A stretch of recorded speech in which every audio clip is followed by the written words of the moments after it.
I'm Professor Mem, and my headphones are out of battery. Hold on just a second. There we go. I prefer wired hardware anyway. Ahem. I finally arrived at the last of the primary weapons in Battlefield 1, the Arsenal of Scout. If you're new here, this is a series where I consider the performance, look, and feel of the guns in Battlefield 1 in order to rank them on a tier list of questionable repute. You'd think anyone who watched my videos would understand this, but just in case it needs to be said, I am by no means bringing you a professional perspective on this game's guns. I give you fairly precise stats so you can understand them for yourself, but my ratings will always come down to personal opinion. Speaking of personal opinion, I know it's good practice in reporting to reveal your relevant biases, so I'm just gonna say it. I don't really like the sweet spot mechanic. I would be fine if they had patched it out. I feel like it's a mechanic that bastardizes the risk-reward nature of sniper rifles, requiring one extremely precise shot or two very slow, less precise shots, and says, no, you can get the one shot without careful aiming, and you get that based on, egregiously, the luck of the positioning, or, even worse, extreme sweatery to always position oneself a very specific distance away from your target. One of my favorite aspects of Battlefield games is the ability to go wherever the heck I want to. That's why I play so much Conquest. I could never do that to the level some players do. I imagine this is a take that will be very unpopular among scout mains and fairly understandable to everyone else. The risk assessment is entirely thrown off when it comes to snipers in Battlefield 1, because it destroys the fundamental defense that you have in other Battlefield games, no matter if you have the ability to fight back against the sniper or not, that you are safe to take some risk, most crucially going somewhere else, with the understanding that the enemy would not be able to kill you in a single shot, unless they were very precise and or lucky. That being said, it is what it is. It's part of this masterpiece, so you gotta respect it, and possibly even exploit it from time to time. But I'm just saying this to let you know, I won't be obsessing over the effects of sweet spots on most of my ratings. Also, since these guns are so similar, I'm going to be assigning a lot of value to special traits that break them out of the mold, and penalizing guns that lack any such traits. Okay, I can see I've wasted enough of your time already. Let's get started. Russian 1895. Forewarning, this first section is very long because I'm basically explaining two different weapons, including the basis of single-action rifles. For our very first weapon reviewed, we have something unique, and for several reasons. Instead of being a bolt action like almost all the rest, it's a lever action. While this choice is somewhat justified by the large number of these rifles that were actually present in Russian usage, it definitely feels like a bit of a gimmick. And I love gimmicks! Getting a lever-action rifle in this game is great, but otherwise it works like many others in this class, with a 5-round internal capacity fed by single rounds and a stripper clip. It has a fire rate of 56 rounds per minute, very middling for single-action rifles, although that's not saying too much. These guns are widely very similar and will have to stand out to get points, because by necessity they are so comparably functioning and thus unremarkable, although in my opinion this is a little excessive. Shout out to sim.gg, look at the difference between the Lewis gun and Huot automatic. Now look at the differences between a representative sample of 6 rifles. Almost all of these white values indicate no difference at all. There are 9 rifles that I would call standard single actions based on their damage. Of those, their fire rates only range from 50 rounds per minute to 62 rounds per minute. So the Russian 1895 is actually the exact middle. The criteria I have for grouping them together is that they all have a starting and ending damage of 80 and have sweet spots, where their damage gradually rises up to 100 for a range of at least 30 meters, then falls back down. This isn't a guarantee of a clean kill in that range though, since single-action rifles have rough damage multipliers. Hits to the lower body and upper arms deal 90% of full damage, and legs and forearms hits deal 75% damage. You must guarantee a hit to the upper body to take advantage of the sweet spot one-shot, so it's conditional, but it's still bullshit. Sometimes I feel conflicted about the fact that there are people out there living their lives meanwhile I'm making tier lists for an 8-year-old game, but then I remember that at least I don't have every scout rifle sweet spot memorized, so I must be living at least a little. However, I'll still be sure to provide that information for you. The Russian 1895 sweet spot range is 60 to 100 meters, also pretty squarely in the middle of the roster. The variants are Sniper, Infantry, and Trench. Sniper appends a long-range scope, with a selectable magnification of 5x, 6x, 8x, and 10x. It also adds a bipod, whose main benefit is eliminating the considerable sway noticeable in higher magnifications. Although it requires you to stay stationary for uncomfortably long periods, a second or more is a long time to sit still on PC servers. It opens you up to precision attacks as made easy by keyboard and mouse. I like scoped variants for much the same reason I liked them on support. They give you a greater ease of ranged use and very clear sight picture. The infantry variant is equivalent to a factory or low weight variant, the pseudo-default version of a gun with no attachments and a better recoil and accuracy recovery stat.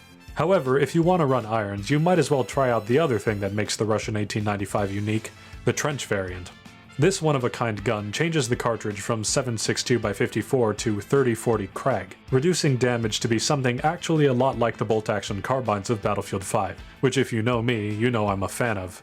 It keeps at 79 damage until 49 meters, ramping down to 40 damage at 80 meters and further, with it crossing the 50 damage threshold at 70 meters. Being that the headshot multiplier on single-action rifles is 1.8 times, it can kill in one headshot to 64 meters, although its other damage multipliers are far more forgiving, 93% damage on limbs and lower body.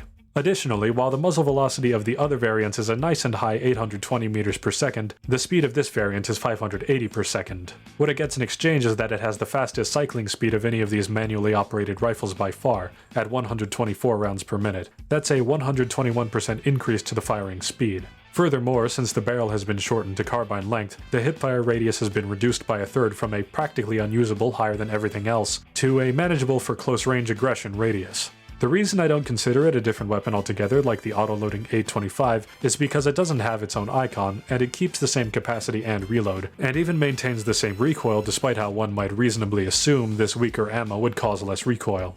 Oh, and in case I forgot to say it earlier, who am I kidding, the whole video is scripted, I know I didn't say it yet, all of these magazine repeaters have the exact same recoil, no matter what.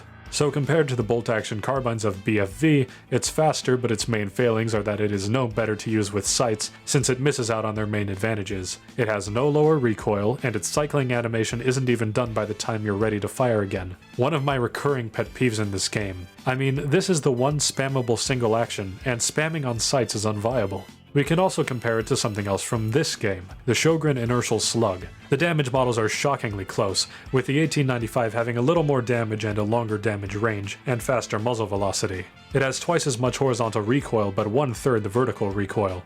However, the Sjogren fires faster and has less than half the hipfire radius. In any case, the base Russian 1895 ends up being an entirely conventional rifle that's in the mid to high end for range, while the trench variant is a very fun closer range gun that rewards aggression but requires substantial reload resets. It ends up being genuinely enjoyable even on close quarters maps, and even though it has its problems, it is by far the best reason to use the Russian 1895 in my opinion. Due to the diversity, I must of course place the Russian 1895 in S tier. Gewehr 98. The slowest what we will call conventional scout rifle, it fires at 50 rounds per minute. Obviously not too much slower than anything else, but still. It has the highest muzzle velocity at 880 meters per second, and has the second furthest sweet spot, from 80 to 125 meters. Being that the Gewehr 98 is definitely a long-range focused weapon, the choice was made, although still somewhat odd, to have two scoped variants, Sniper, which we have seen before, and Marksman, which has a lesser magnification pool, 2.5 times to 4 times, in intervals of 0.5. It also has a monopod palm rest, which seems to provide no gameplay bonuses, just this somewhat goofy visual. The last variant is infantry. Earlier in my scout career I was a scope purist whenever possible. Why would I not want the easier long range use and the clear sight picture that come from a scope? But I kept hearing about people who loved using iron sights on these guns. At first I dismissed it as just being for the purposes of LARPing. Or no, I guess it would be VGURPing? Which many of these folks were doing, but I could tell that wasn't all. When I tried it for myself, I found that not only did the lack of scope make successful snipes more vindicating— Get bent, Scopey, skill issue! Wi-Fi, if you're watching this, I'm sorry, I didn't mean it. But being equipped for the task actually made many of these guns viable for closer range. Despite the stats all being built around long-range precision and lacking aggression, the ability to take the majority of your opponent's health with one shot is powerful. And without good hipfire, the iron sights are the only way to sidestep the clumsiness of close range. Additionally, using iron sights doesn't impede your firing speed the same way that a scope does, where you have to unscope before you cycle the action, slowing your overall shot output. While ultimately, infantry is still perhaps my least used variant, at least now I can say, I get it. Some marks against the Gewehr 98 specifically in this regard, though, are that the geometry of the iron sights is kind of rough, very realistic, thank you Longavizier, and it has one of the slowest fire rates. In any case, it doesn't especially stand out, but it has my classic favorite benefit, range versatility, though not in an especially outstanding margin more than the others. I'm not one of those that sit in the back of the map and stay on bipod trying to poke way too long just because my gun kind of enables it. This is a gun that is fine to love, but to me it's overshadowed by a later entry, D tier. SMLE Mark III. Quite the opposite of the Lee Enfield in Battlefield 5, here the predecessor SMLE manages a 52 rounds per minute fire rate, the second slowest of the standard single actions, but you know, that's cause they don't vary that much anyway. It maintains a role of a short ranger among snipers though, with a slowish muzzle velocity of 740 meters per second, and a close-ish sweet spot of 40 to 75 meters. However, the SMLE is quite popular, and the main point that seems to make it stand out is its ammo. It has the highest magazine capacity of the repeaters at 10 rounds, and reloads are fairly fast. That plus the fact that not everyone wants to fight from a county's length away makes the SMLE a nice pick. It has an infantry and marksman variant, but funny enough I usually don't go with marksman. I usually opt for the third option, carbine. Carbine variants of scout rifles have smaller hipfire radii, as I noted in the Russian 1895 section, as well as optical sights. Now if you've been keeping up with this series, you might have picked up on the fact that I don't really like optical sights, mostly on account of how much extra geometry they put on screen and their tendency to bounce with automatic fire. But scout rifles are actually the weapon they work best on. The single-shot nature really suits them, and while the magnification is only barely higher than irons, at least it maintains the ability to keep aimed, if you can even call it that, between shots. Also, carbine variants are twice as accurate in aimed fire while moving when compared to other scout rifle variants. As for the hipfire, I used to believe that scout rifle hipfire was a hopeless venture even with a reduced spread, but I was wrong. This is actually just narrow enough to get utility out of. Even with a slow rate of fire, the high damage can help facilitate one of my favorite CQC moves, the 1-2 punch, where you hit your enemy with a shot that takes at least half of their health, then follow up with a hit from a heavy melee weapon, guaranteeing an almost instant death. When I realized these two poignant points, the carbine variant went from near pointless in my eyes to being an easy pick over an infantry variant. With the ammo availability and hipfire, the SMLE carbine ends up being surprisingly good for close-range aggression and flanks, despite its slow fire rate. And the sights are cleaner than irons for longer range, but maintain rapidity for short range. You hear that? Why would a World War I soldier need an MkIII to clear a trench when they could just use a bolt-action carbine? Sounds like a skill issue to me. All you would need to do is figure out a way to get behind the enemy trench. Very easy, I'm sure. This one variant made what would have been an otherwise boring gun, though convenient in the ammo department, into a surprisingly fun experience. It may not be a smart choice for head-to-head combat, but it gives another much-needed way for this class to perform in tighter spaces. Less zealous than the 1895 trench, but more consistent. B tier. Gewehr M95. The first of the guns whose base stats don't fall into the category of standard single-action rifles, the reason being that this is a gun that trades damage for fire rate, although to a much more tame extent than the Russian 1895 trench. It fires at 66 RPM and has a max damage of 90, minimum damage of 79, and no sweet spot. It also has those same, more forgiving damage multipliers as the 1895 trench, which is almost unnecessary because it would still be capable of killing in one headshot or two body shots at any range. I don't really grieve the absence of a sweet spot, so the only downside I can really think of is that it has a rather low muzzle velocity of 620 meters per second. The capacity is a standard 5 rounds, but the reloads are very consistent and fast. Unfortunately, in order to achieve this, the reloads are porked. They actually function much as if they were a detachable magazine reload, with only one animation for a non-empty reload, and one that has multiple errors. The clip is always completely full, it ejects without actuating the clip release in the trigger guard, and reloading with 1 round remaining includes clip ejection when the clip in actuality would have been dropped out of the gun by now, and the reload would look almost the same as an empty reload. Also, K-bullets make no sense, since it should be impossible or near impossible to load individual rounds into an already inserted end-block clip like this. And as a whole, the magazine should work like it does on the Carcano, which does right exactly what should have been done on the M95. But at the end of the day, all of these points actually make the M95 faster in operation, which plays into the intended role well. If this was your only knowledge of the Gewehr 95, you might assume it's nothing but a side grade with bad realism. But this gun has a few useful tricks up its sleeves as well. Since the gun is a straight pull design, I'm sure that contributed to the decision to make it cycle faster, but it also means that cycling does not interrupt the sight picture. Bringing into account that straight pull actions can be more easily worked from the shoulder without reorienting the gun. One could say that this is true of lever actions as well, but let's not go there, I guess. This means that iron sights on the M95 infantry are some of the nicest to use. But since this gun also has a carbine variant, you can guess I don't use infantry much. The same detail applies to the optical sight, and with this gun being a faster firing closer ranged option with fast reloads, it's a great choice for aggressive carbine action. What might be unexpected though, is that this bonus also applies to scopes. With the marksman version of this rifle, you actually don't have to unscope between shots. You cycle automatically no matter what, meaning you can maintain optimal fire rate, and resetting for the next shot is much easier. Compared to Battlefield 5, this almost feels like a cheat, though I must remind you that this gun has a low muzzle velocity for a scoped rifle. Long-range performance won't be quite so easy. But in the Carbine and Marksman variants, I have two guns that I like to play often, trading few downsides for a host of advantages. A tier. M1903. At 53 rounds per minute and with a 5-round capacity, in order to discern what makes this gun itself worthwhile, we'll have to look at some of the deeper stats. This is something I touched on very briefly in the support video, but each bullet projectile in this game has a stat called drag coefficient.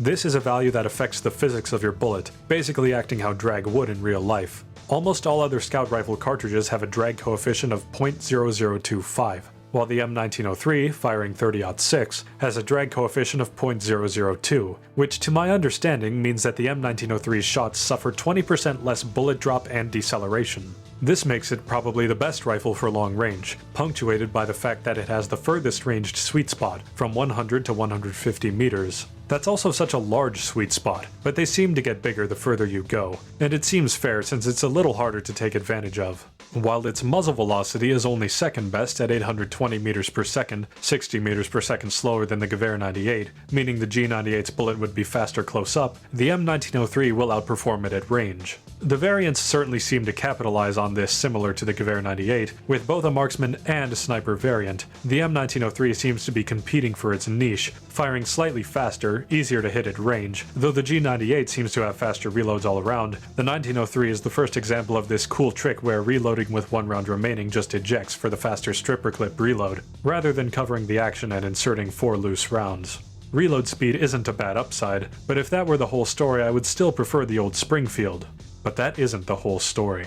There's something else that elevates this gun even further beyond. The M1903 Experimental is not just an M1903, it's an M1903 Mark I, specifically made for use with the experimental Pedersen device, an insert that replaces the bolt with a self-loading pistol caliber blowback action. Stat-wise, this thing is incredibly similar to the M1917 Carbine from Assault. They both have the same exact damage model, killing in 3 shots out to 12 meters and falling pretty fast to 7 shots at 33 meters. They both fire at 360 RPM, have 40-round magazines, and seem to have identical base accuracy. As for differences, the Pedersen's partial reload is a teensy bit slower, but the empty reload is almost a second faster. The M1917 Carbine has a muzzle velocity of 460, while the Pedersen's is 400, and with the Pedersen device inserted, the M1903 has the hipfire of the rifle carbines, which is substantially bigger than either M1917 hipfire radius. That difference is pretty damning to close-range performance with a spam-fire weapon, so you'll likely be wanting to use your sights more often. The bad news is that the sights are messy, cramped, specifically with the Pedersen device with the bolt mass, magazine, and aperture. The good news is that this is some of the lightest recoil in the whole game, possibly even the weakest recoil of any gun that can kill in 3 shots, with about 17% less horizontal recoil and about 22% less vertical recoil than the M1917 Carbine. This is such controllable recoil, especially for its limited magnification, but the M1903 Experimental doesn't entirely have the tools to take great advantage of it, like the tight hipfire, clean sights, or even cleaner scope of the M1917.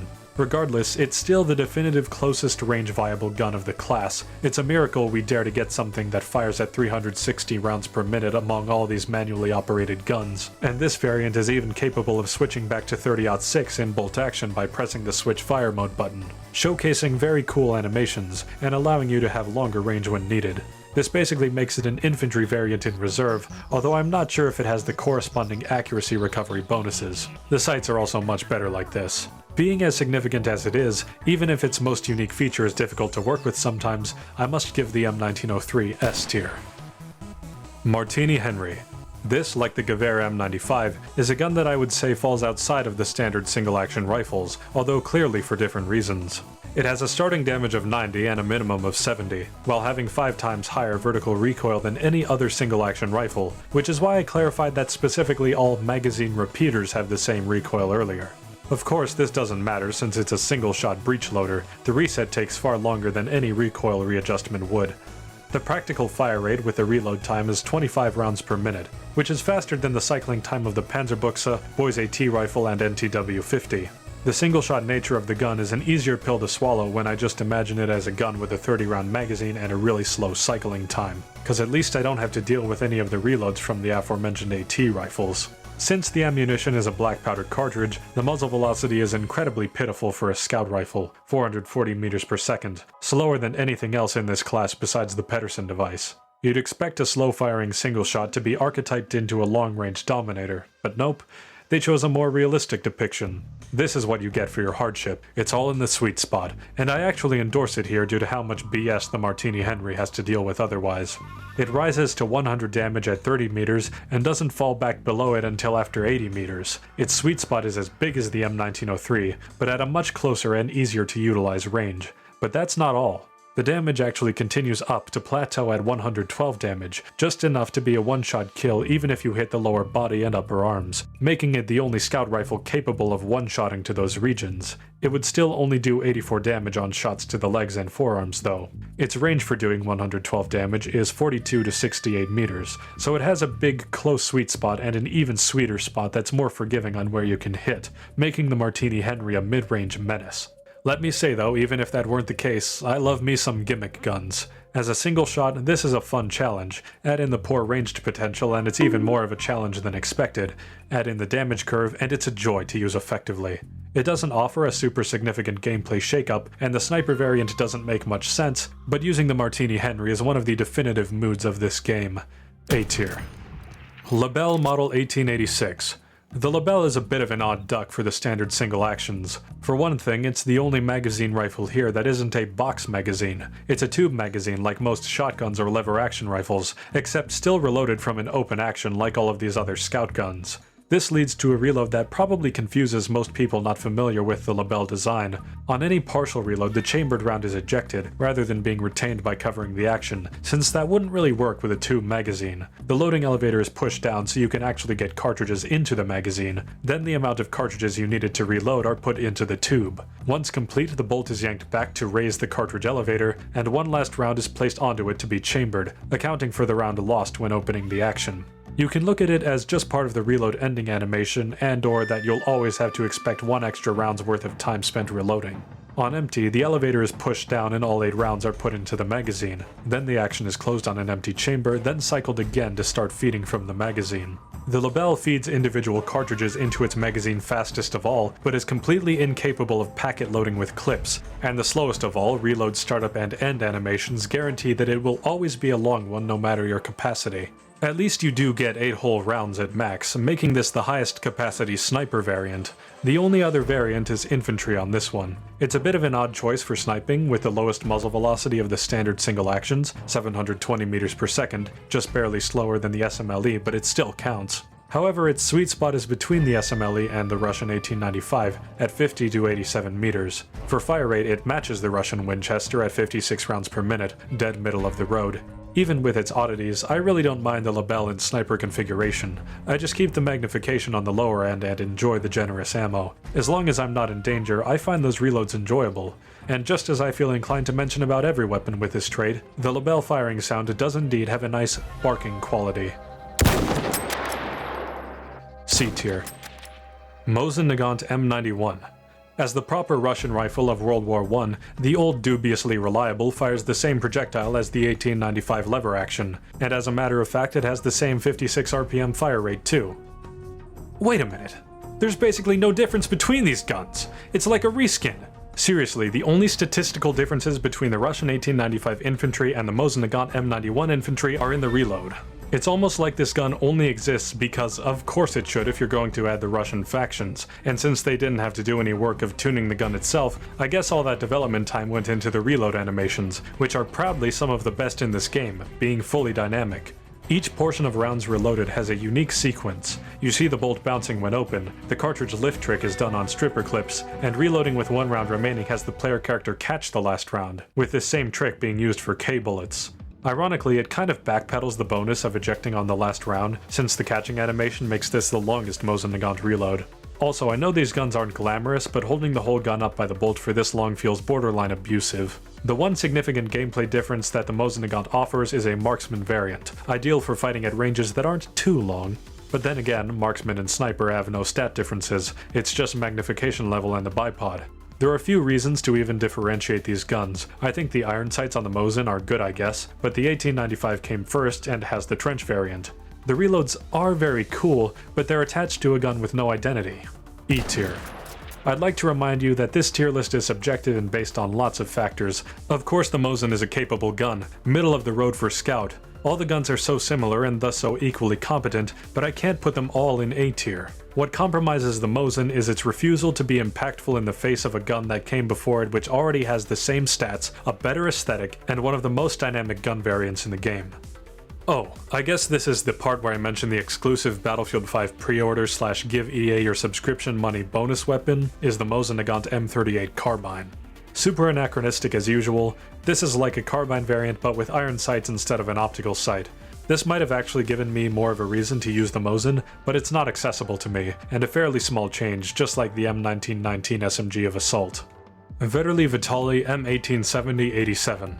A little closer to normal, but I consider this gun to still be outside of the standard single actions, because it's more like a halfway between the Martini-Henry and the rest. It comes in as the second slowest single action rifle at 46 rounds per minute, and with the second smallest magazine at 4 rounds. It, like the Martini-Henry, has a starting damage of 90 and ending damage of 70, and a black powder projectile with a muzzle velocity of 440 meters per second.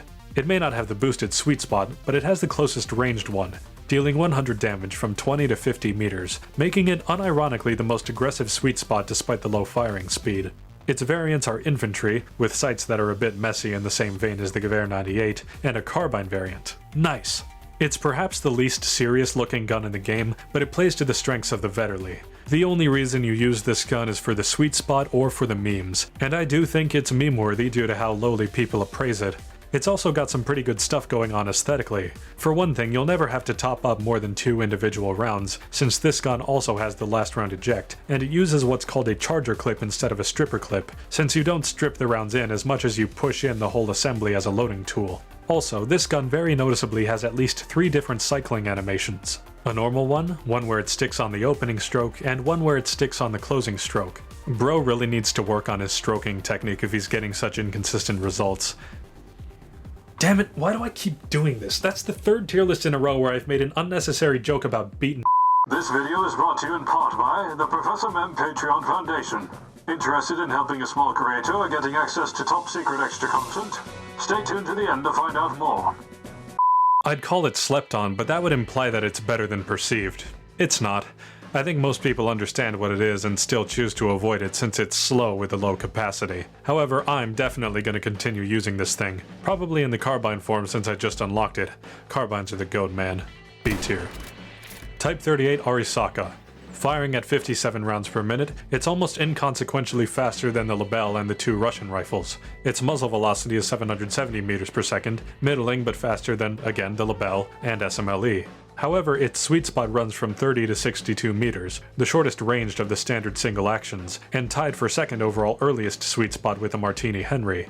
It's got close range aptitude and its muzzle velocity won't make hits in that range hard. Its 2 variants play to this strength. Infantry, boring, and Patrol, which is a new variant to this class. Patrol adds a scope with the same magnification options as the Marksman variant, though instead of being a Warner and Swayze optic, the scope model itself resembles a cut-down version of the sniper scope. Additionally, it confers the carbine bonus of suffering only half as much accuracy loss when moving. So it's basically Marksman but better. If you want to play the short-range sweet spot game without dealing with all the extra baggage of the black powder rifles, this is your pick, and you'll probably have a bit of an easier time hitting ranged shots than with a Lebel or SMLE. However, it seems to reload slower per round and clip than the SMLE, while having less ammo than either of the aforementioned. Other than that, it's not too remarkable. Since this gun was released in an expansion, it does in fact have a last round eject when reloading with a capacity of 1. Wait a minute, this is something I'm learning fairly later than I should, but this gun also has a lower drag coefficient of 0.002 like the M1903. 6.5 Arisaka is a weird cartridge to have it on. I assumed the bonus was only on 30-06 because it's the long-range performer, with a high muzzle velocity and the longest range sweet spot. This gun has middling to low muzzle velocity and an extremely close sweet spot. I guess no matter how you slice it, it's a good thing, just unexpected. Alright, the gun as a whole is C tier, not too special. Carcano M91 Carbine. This is our last non-standard single-action rifle, acting as somewhat of a middle point between a triangle of the Russian 1895 trench, the Gewehr M95, and the standard single actions. But first, the basics. There are two variants, Carbine, which is more like an infantry variant since it has the accuracy recovery and it doesn't get carbine sights or the accuracy while moving bonus, and Patrol Carbine, which grants the same bonuses as the Arisaka Patrol. Since the gun itself is really a carbine at its base, both variants have the tighter hipfire. Naturally, I prefer Patrol. It has a 6-round magazine, and block loading like the Gewehr 95, but actually animated with very high realistic fidelity. When reloading with 1 or 0 rounds left, the live round or empty case is ejected and a new clip is placed in for a fairly quick reload. For any other capacity, the clip must first be removed manually, showing the correct number of cartridges that would remain. It even goes so far as to have the clip removed for loading of individual rounds right to the chamber when using K-bullets. And while sadly it will always eject a clip showing 5 rounds, it will actually reinsert the correct amount, decreasing by 1 each time since you eject a round when switching to K-bullets, down to just inserting a single round to the chamber. This makes the K-bullet switch animation much longer than anything else, besides the M1903 experimental, but it's so worth it for that attention to detail. Oh my gosh, and to think a moment ago I had the audacity to call that the basics. This gun already just stands out in so many ways, but now let's get back to what I was talking about regarding this gun being a center point of 3 archetypes. It fires at 73 rounds per minute, faster than any single action but the 1895 trench. While that makes it 9% faster than the Gewehr M95, the Carcano gets sight disruption between shots and has to unscope when cycling. It has no sweet spot, and like the 1895 trench, it has a significant fall off for this class. Its curve is more gradual and less extreme. It does 85 damage to 19 meters, sloping down to stop at 54 damage at 115 meters. Now, something that isn't listed in my sources is which damage multipliers apply to the Carcano. Is it the more forgiving kind found on the 1895 and M95, or the harsher one found on everything else? If the former, then even limb shots should be capable of killing in 2 hits at max range, just barely. If the latter, then long-distance limb shots would take 3 hits, not ideal for a gun with this slow fire rate. Sim.gg doesn't mention that it has the better multipliers, but watching my footage back I'm pretty sure that's the case. But one thing that is definitely clear is that the headshot damage multipliers do not make this gun capable of a one-hit headshot regardless of range, and this is something I've seen for myself. Due to the 1.8 times damage multiplier, after about 110 meters a headshot would do less than 100 damage. Despite this performance and power that is definitely below the Gewehr M95, its muzzle velocity is higher. At 700 meters per second, it's just about breaking into the territory of the standard rifles. Overall, if you're not concerned with sweet spots, this is a gun that functions very similar to your standard rifles, but able to use both carbine and marksman bonuses at once, with a slightly above average ammo count and very fast cycling speed. Just a bit shorter ranged than your SMLE. Due to the great reloads and trading of aggression for a sweet spot, this gun is an A tier. Ross Mark III. Now the Ross rifle is one that I would deign to call a standard single action on the basis of its ammunition, being the same .303 British found on the Lee Enfield. It fits the standard model for damage and muzzle velocity, but this is the biggest boundary pusher. It is the fastest of them at 62 rounds per minute, and it is a straight pull bolt action, which gives it all of the same benefits as it does on the Gewehr M95. This means on infantry its iron sights are extremely clean with repeated shots, and on marksman you do not have to exit scope between firing. This feels kind of broken given the damage. I thought it was fair to have that trait on the M95 since it had no sweet spot, but I can see they chose consistency regarding straight pulls over damage in this case. It makes follow-up shots way too easy. The Ross is probably the nicest marksman variant rifle to shoot. While it is indeed limited to have a 5-round magazine with a slow individual bullet top-up time, it is fast, has a moderately close-range sweet spot, and overall may be the least clumsy-feeling single-action rifle. It seems very capable for all but very long range, and it's kind of a struggle to think of a reason that the Ross rifle doesn't invalidate other guns. The snappy handling of the bolt and the case or cartridge spinning in the air on stripper clip reloads also gives some nice visual details. Despite all this, it's still in the bog standard category, and a rifle that I find to be a little cheap. This gun, specifically the marksman variant, is a gun that I resent most when I'm killed in its sweet spot, because it feels like a rifle that shouldn't have one. I'll have to give it B tier. M1917 Enfield. For our last entry, we have something a bit unique. The infantry variant of the M1917 Enfield is no more or less than what's expected, except maybe the rear aperture sight is annoying to some, but the silenced variant is what's special. It has a sniper scope yet no bipod, and appends a suppressor as the name suggests. While this makes it harder to detect, it also means that it can't get a bayonet. This is an odd combination of features, and the nature of the suppressor makes me instinctively think that it's a shorter range gun with a lower muzzle velocity, as they often are in games. But nope, it's still chambered in good old 30-06, same high speed, low drag, long range sweet spot as the M1903. It also fires second fastest of the standard single actions, at 60 rounds per minute. This makes it quite fast for having the longest ranged potential, but again without a bipod, so stabilization at sweet spot range and beyond is limited. Even though this gun was added post-launch, it's the only box magazine single-action rifle of that period to not feature an eject on reload to get a faster clip load, forcing you to insert 4 individual rounds at a somewhat painful pace, but I'm sure the rationale for this is that they only do it on 1-round left reloads, and this is a 6-round magazine gun fed by a 5-round clip. That's right, incorporating a well-known, not entirely intended feature of the real rifle, the M1917 is capable of accepting the standard capacity, and then one. I have a weird bias for this gun, but I can't explain fully why. Maybe it's the novelty, that lovely suppressed firing sound on a long-range capable gun, the singularity of this variant. But I think when it comes down to it, I have a clear and unfair bias for American guns. Okay, but seriously, I don't know. I just like it. But I must acknowledge that it doesn't go above and beyond. B tier.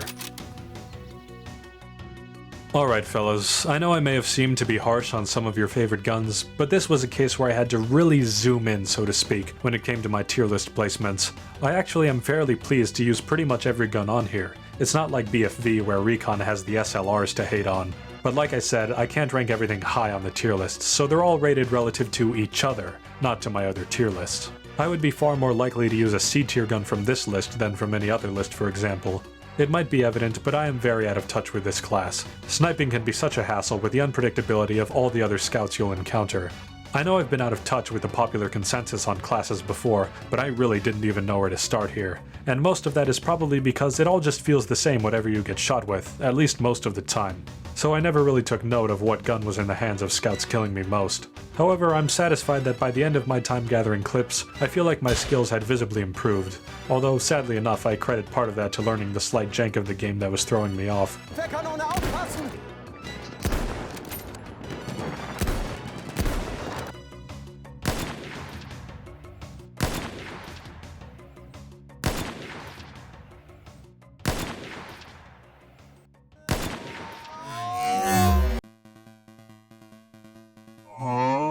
But I also credit part of it to learning just how good some guns can be in close quarters.